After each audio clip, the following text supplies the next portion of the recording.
Hi everyone, welcome to the PBWM HotSeat. We have today Anu Meha from Synpulse. She's our expert in ESG, and that's what we are going to talk about. Glad to have you here in the studio with me, Anu. Welcome. Thank you. Happy to be here.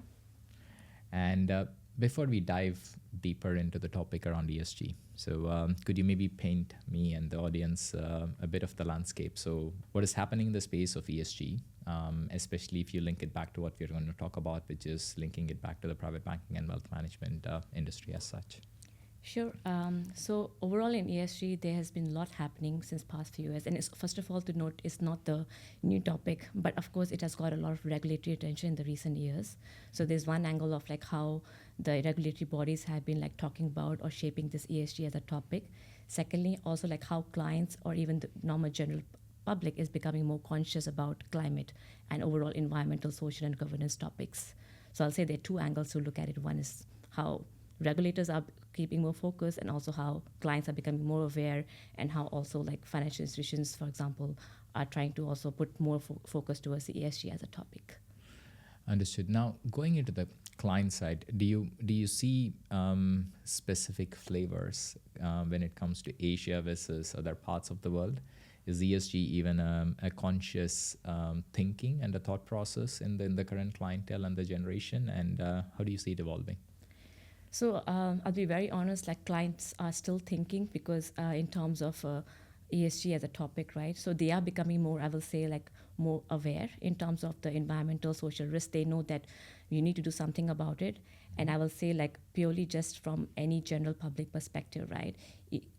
Environment is a big topic, because so many people are talking about how the climate risk is impacting the environment, how the whole earth is becoming more warmer, etc. Right? But then if I look from a perspective of like what clients, if clients or public wants to do about it, maybe there's still some space of improvement, because everyone has their good heart, they want to do something about it, but at the moment there's some slowly baby steps which everyone is taking towards it, but there's a bit more long path to go towards it. Understood. And are there things that are now happening that banks are actively trying to, I don't know, help educate, or are they trying to, how do we bring the thought process a bit more ahead, given that it's such an important topic for us overall globally, but even more importantly for Asia? Can you maybe speak about some developments that are happening that are a bit more progressing in the space of ESG? Sure. So I will say like banks are taking steps, but before I talk about it, I think one of the key driver factor why banks in Asia are actually taking some steps is also some parts are related to the regulatory aspect.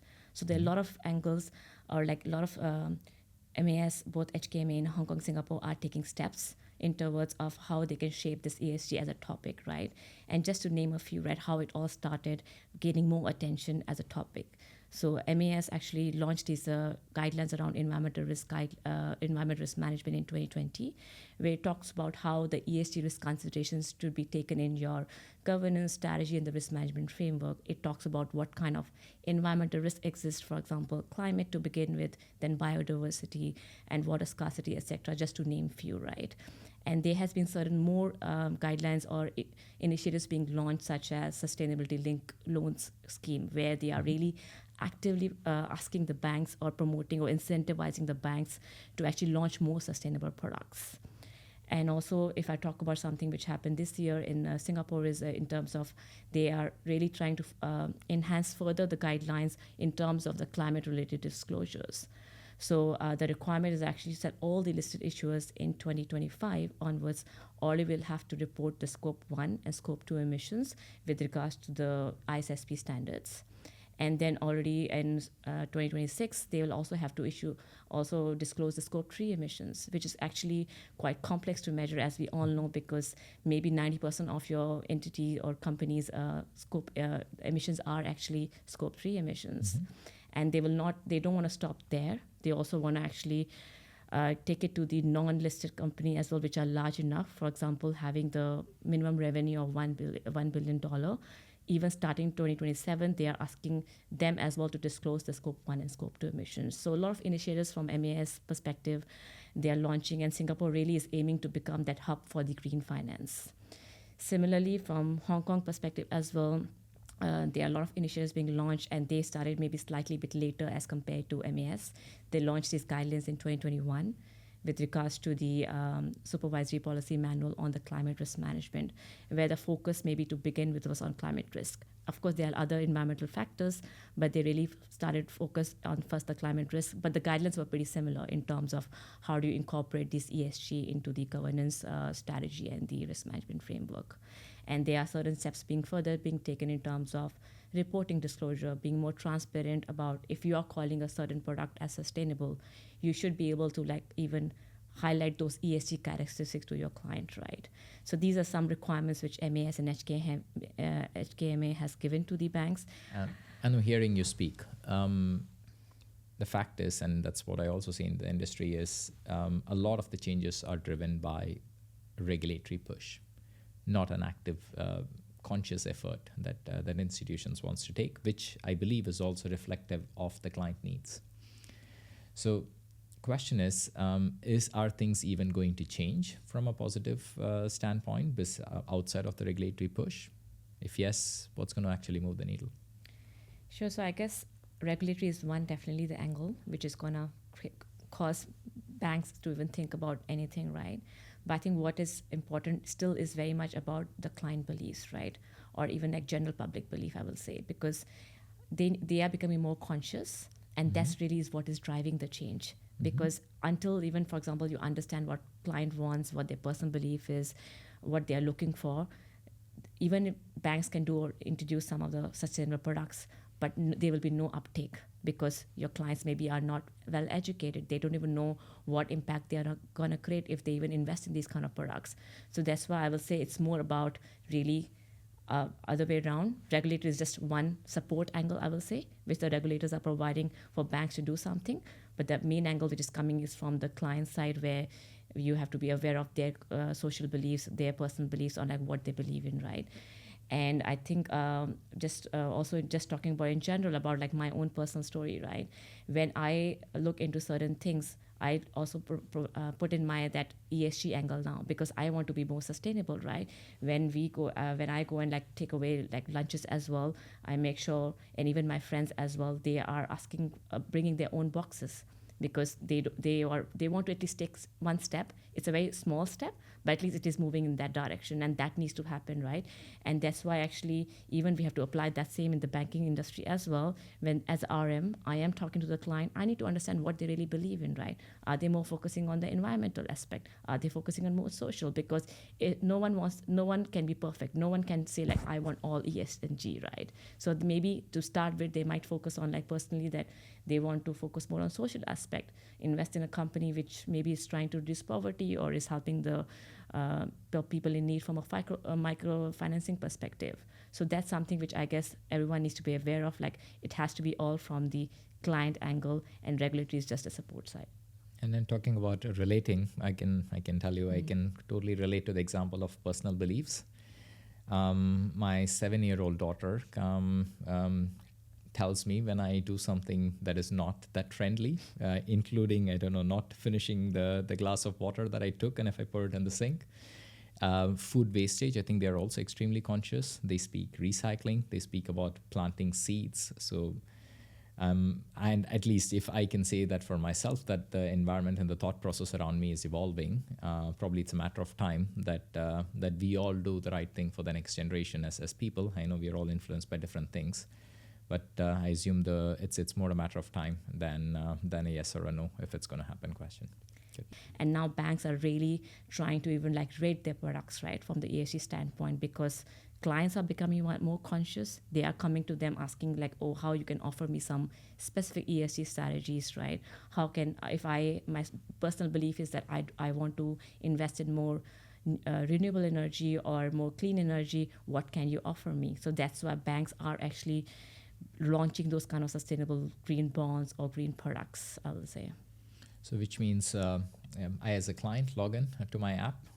You'll tell me how green is my investment portfolio or how I can contribute better to the positively impacting climate change. Is my thought process going in the right direction? Yes, that's correct. So actually, there are 3 ways to look at it.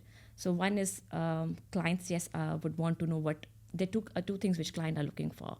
They do want to invest in a sustainable investing products, right? That means a product which is actually creating a bit more environmental impact. They know that, as I said previously, right, something which is like a renewable energy or clean energy. But maybe steps are also going further ahead. They are also looking into impact investing, where, for example, they are, of course, concerned about their financial returns, but they also want to see that what is the direct, measurable, positive impact they are creating from an environmental or the social perspective. And that's why they're looking for companies, or they are coming to the banks to see, okay, what kind of, yes, maybe the step one is I want to invest in a sustainable product, but second is where am I creating the impact? So my investments in a portfolio, what direct impact does it create? And given also there are a lot of positive energy that is being pushed towards the real things that cause a positive impact to the environment, social causes, and governance. But the implementation side of things, where do you see some of the challenges, and where do you even see some of the misuses of people taking advantage of such labels sometimes? Are there specific challenges that you want to bring across that you see in the industry? Yeah, so I think there is a lot of challenges because, first of all, like as banks are trying to launch these sustainable products, but how do you even call something sustainable, right? In the past, as we all know, that there are a lot of products being like rated in terms of like how suitable they are to a certain client, right? So you're having some product risk rating around it, and you can look at the market risk, you look at the credit risk, etc. But then now from an ESG standpoint, you need to look at how sustainable it is, how green it is. So you need to look at various indicators, and potentially right now banks might not even have that right amount of information. They are trying to get hold of, for example, the information on ESG data from a lot of these data providers out there, but there's no standardization. The way, for example, if you look at the credit ratings, they're pretty much standardized in the industry, right? So I know that I can really look at the credit rating and I can trust it.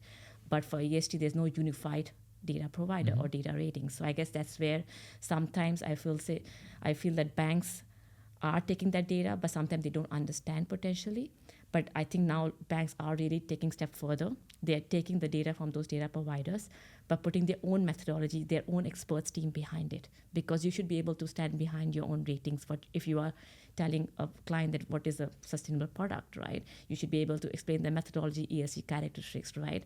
And also you should be able to match it to what is maybe a personal belief of the client eventually. Because if a client comes to you that I want to invest in a product which is more social, is creating a social cause, then as a bank, can I go and find out which kind of factors, first of all, is related to the social factors, right? So from that perspective, I think the key challenge is that even to get the right data to even call your products as sustainable. But of course, there are a lot of steps being taken from a bank's perspective there. So that's where I will say like one key challenge. And the second key challenge I would say is more, how do you even be more transparent? Because right now we are still like quite far back in terms of really disclosing everything to the client, because everyone is trying to understand this ESG as a topic. What these factors consist of, what do I need to consider from a non-financial risk perspective of different E, S, and G factors, right? Mm-hmm. So that's where I guess a lot of work needs to happen. Understood. And banks rely on a data that is collected by someone, right? So do you see a stronger role that governments needs to play, or are there any actions that governments are taking in order to ensure integrity of some of the data that's being collected across all of their countries, businesses, and so on? Do you see any specific initiatives? Yes, I think there are certain initiatives. Of course, first of all, the regulators are publishing guidelines about how the data should be reviewed, and of course, just not rely on the data providers, put your own methodology, right? And I think just to quote one thing is that, for example, MAS I think last year, they published this code of conduct with regards to the whole, how to establish this benchmarking of the collection of this, looking at this data governance, right? How do you actually benchmark this overall data for our data providers? So what they have requested is all the data providers out there in the market actually to do the self-attestation on a checklist of the factors they have put together, so that it can be standardized as a data when you as a bank consume that data as well, right? But of course, this is bit more comply and explain model. So it's not like they are really regulating all the data providers to follow that. But we have seen certain data providers who have actually done their self-attestation, and they've actually submitted to the MAS, and they are actually MAS even listed those names of providers, so that as a bank I can actually go and I know that they have done this attestation. They've even gotten some external assurance on those kind of attestation as well. Understood. And you mentioned that the timeline on all the initiatives and everything that's happening, even going into 2027 and much beyond that, right? So if you consider the near term, which is next 1 to 2 years, where do you expect the largest part of the changes from a banking industry, from private banking industry, that you foresee? How do you see the maturity level as of now in those elements, and where do you see are the biggest investments that potentially banks need to make to actually meet the required levels of expectations, both from a client and from a regulatory standpoint? So if I start from a regulatory standpoint, I think one of the keys about being transparent, right? Because as I mentioned before, clients are looking for really what impact are they creating from an investment standpoint. Mm-hmm. So they'll have to enhance their reporting framework, I will say. And both MAS, HKM has been talking about it. That means from a client portfolio standpoint, you should be able to tell them that, okay, how your portfolio, how much sustainable it is, right? So that'll be the one requirement where the banks will have to take some steps to ensure that you disclose these things to the client, and if the client reaches out to you, then you should be able to explain, right? So that means you also need to train your RMs, because they should be able to explain and stand behind that methodology if the client comes and asks them certain questions. So there's a lot of initiatives which also regulators are asking, is that you need to make sure you educate your clients. So that's why a lot of banks are actually calling their clients in office to actually train them, right? And let them know that what does this ESG as a concept mean, and what do they do, what kind of methodology do they apply, right? And if I talk from a client's perspective, as I said, they are becoming more aware. They're also looking for more information, and they as I meant, also another point is about impact investing, right? They are looking for a bank to tell them, okay, what is the impact they are creating? So from that perspective, also there has to be steps taken for more client engagement, I will say, just because clients are becoming more savvy and more conscious from a climate risk or environmental risk perspective. So there's more engagement that needs to happen. Understood. And now, speaking about reality, how do you see, because banks have been trying to push all of these products towards the client, how do you see the uptake, or how do you see the penetration? Are clients actually buying it, or there's almost, how do you see the appetite changing now, and how do you see it in the next, 2, 3, 5 years from now? So I'll say because banks actually already started launching these kind of sustainable products, right? Or even rating the products some time ago now. So initially, yes, the clients initially had this mindset, I will say, especially those clients which are already part of the banks, right? They mentioned that I am coming to you as a bank to bring my money, so I want you to grow my money, right? That was, of course, the first initial intention which client had. But now I think that's going to change. It's slowly changing. It's taking time. So the clients are interested in those kind of sustainable products, or even those mandates which are very focused on sustainability. But then uptake is slightly slower than expected.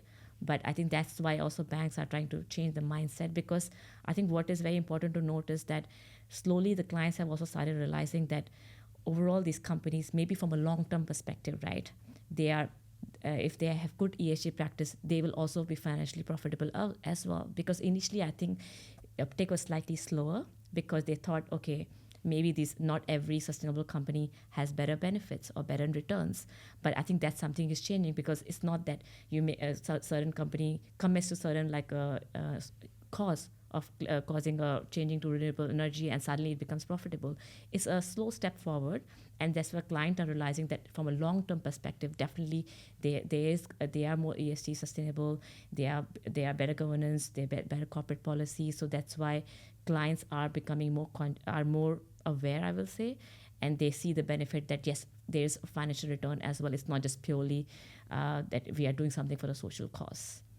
Understood. So this would mean that the banks that are now consciously investing slightly more than the rest, slowly progressing in the space. I don't know if it's generational wealth transfer or if it's the next generation that's going to cause the impact, but do you see a competitive advantage that banks may even have in this space, or do you see it that generally the adoption rate will slowly, gradually increase? It's going to be a part of the norm, or do you also see any specific, I don't know, standouts in the industry players that you've been working with? Anything that stands out that you want to share that banks are investing way more than normally? Yes, definitely. I think so. Banks are specifically investing, I think what you mentioned, in the young investors or the second generation of those wealth owners, right?